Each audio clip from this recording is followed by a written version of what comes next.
মোক চৌকছ দিলে মই তাৰ উত্তৰ দিলোঁ আৰু যোৱাকালি সেইটো দুটা চেনেলত প্ৰচাৰ হ'ল বা মই এতিয়ালৈ চোৱা নাই, বাতৰি কাকততো প্ৰচাৰ হোৱা বুলি কৈছে।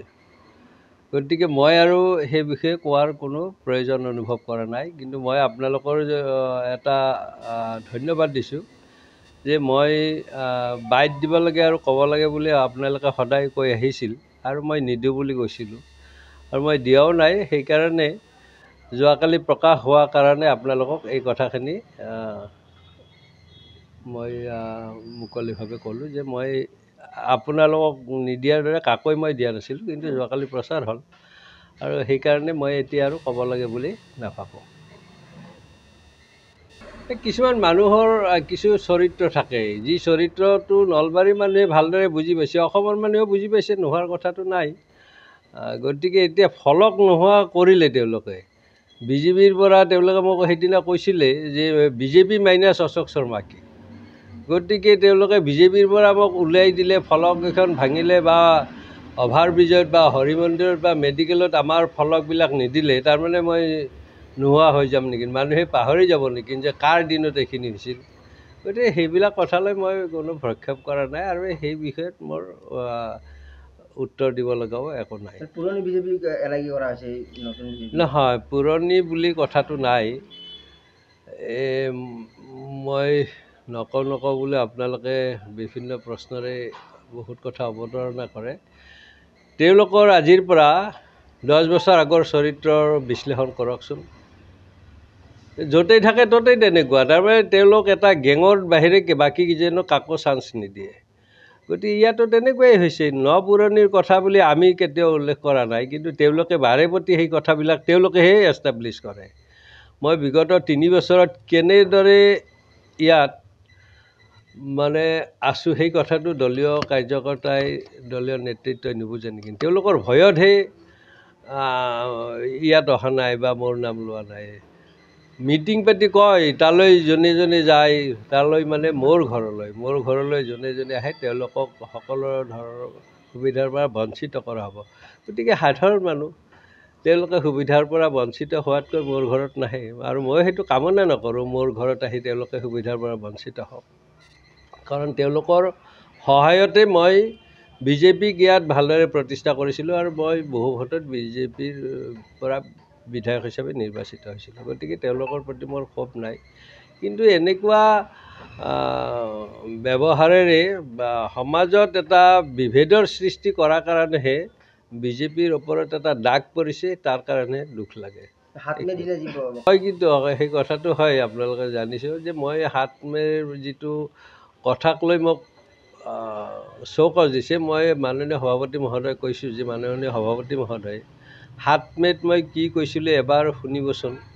মই সেই কথাটো কৈছিলোঁ। হয়, 7 মে'ত মোক এগৰাকী সাংবাদিক বন্ধুৱে সুধিছিল যে নৱপ্ৰজন্মক অৰ্থাৎ নতুন ভোটাৰক আপুনি কি ক'ব। মই এগৰাকী ৰাজনৈতিক কৰ্মী বা প্ৰাক্তন বিধায়ক হিচাপে সেই কথাটো সোধাটো স্বাভাৱিক। আৰু ময়ো যিহেতু এই দেশৰে নাগৰিক, মই এগৰাকী ৰাজনীতিক কৰ্মী, মই সত্য কথাৰ পৰা ঘূৰি অহাটো উচিত নহয়। আৰু মই সেইকাৰণে কৈছিলোঁ যে ধাৰৰ উপৰি ধাৰ কৰি যদি এটা পৰিয়াল নচলিব নোৱাৰে, তেনেহ'লে এখন ৰাজ্য চলিব পাৰে নেকি। মই মাননীয় সভাপতি মহোদয় কৈছোঁ যে কাশ্মীৰ পাকিস্তানৰ কথা পাহৰিলে নেকি, কাশ্মীৰ নহয় শ্ৰীলংকা আৰু পাকিস্তানৰ কথা পাহৰিলে নেকি। গতিকে মই সেই কথাটো কোৱা হয়। মই কৈছোঁ যে এটা ৰাস্তা ঘাট বা এখন অভাৰব্ৰিজেৰে এখন ৰাজ্যৰ উন্নতি নুবুজায়। মই কোৱা কথাটো মই পিছত দেখিবলৈ, মোক এজন বন্ধুৱে হোৱাটছএপত দিছে, এই একেখিনি কথা নীতিন গাডকাৰীয়ে তাহানিতে কৈছিল, মই কোৱা নহয়।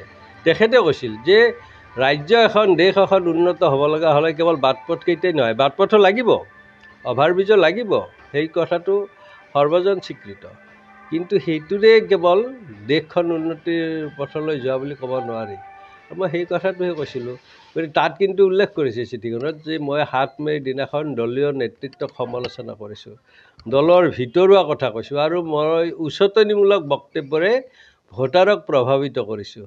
মোৰ তেতিয়া পুতৌ জন্মিছে তেওঁলোকৰ যে মোক 7 মে'ৰ দিনাখনৰ বক্তব্যতহে জানিলে নেকি যে মই ভোটাৰক প্ৰভাৱিত কৰিব পাৰোঁ।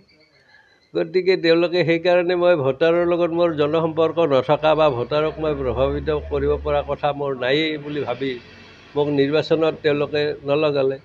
মোক ডিব্ৰুগড়ৰ দায়িত্ব দিছিল, ডিব্ৰুগড়ৰ দায়িত্ব পালন কৰিলোঁ। কিন্তু নিজৰ সমষ্টিটোতো কাম কৰাৰ এটা ইচ্ছা থাকে, এখন মিটিঙকতো মাতিব পাৰে, তেওঁলোকে নামাতিলে।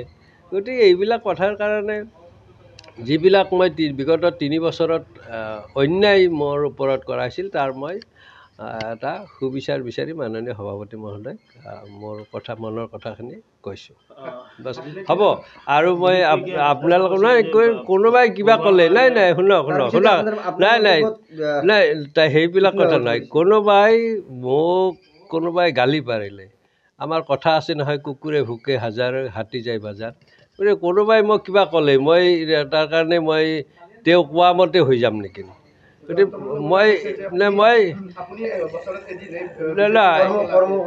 সেই কথাটোৰে আমাৰ তেওঁলোকৰ প্ৰতি পুত্ৰ হৈছে। মই চিঠিখনত মই সেই কথাটো কৈছিলোঁ যে তেওঁ যে আমাক বছৰত 5-6 দিন মানে বিজেপি কৰা বুলি কাম কৰা বুলি কৈছে, কিন্তু অতি আজি দুখ লাগে, লাজো লাগে কথাটো যে আমি 5-6 দিন কাম কৰি চৰকাৰ আনিবলৈ সক্ষম হোৱা অৱস্থাতহে তেওঁলোকে কিন্তু বিজেপিত আহিছিল। আৰু কি আহিছিল মই সেইটোও কৈছোঁ। গতিকে আৰে আপুনি টিভি নাচায় নে পেপাৰ নাচায়? তাত মই স্পষ্টভাৱে কৈছোঁ যে তেওঁলোকে চিণ্ডিকেটেৰে সংগৃহীত ধন ৰক্ষা কৰাৰ কাৰণে আৰু জেলক যোৱাৰ ভয়তহে তেওঁলোক বিজেপিত আহিছিল। এইটো কথা আপুনি কিয় নাজানে? আপুনি এগৰাকী নলবাৰীৰ নাগৰিক, ভাৰতীয় নাগৰিক হিচাপে জানিব লগা কথা, তেওঁলোকৰ কুকীৰ্তিৰ কথা পাহৰিলে কিয়?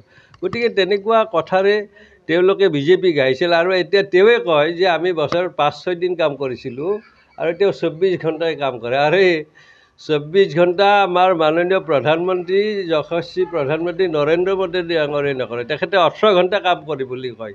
গতিকে আমি আনন্দ প্ৰকাশ কৰোঁ, হয় 6 ঘণ্টা নিজৰ কাৰণে ৰাখিছে। এই মহাপুৰুষে আৰু 24 ঘণ্টাই কৰে। তেওঁ তাৰমানে শৌচ শুদ্ধি নকৰে নেকি?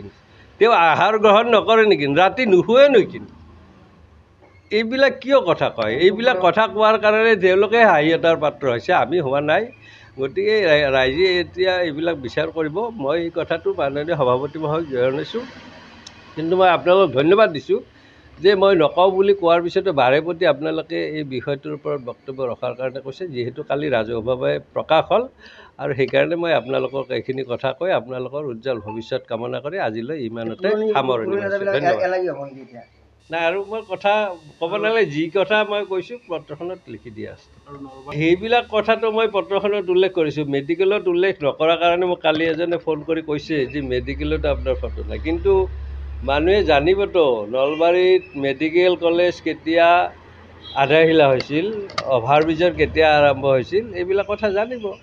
গতিকে মই আৰু ক'ব লগা কথাটো নাই।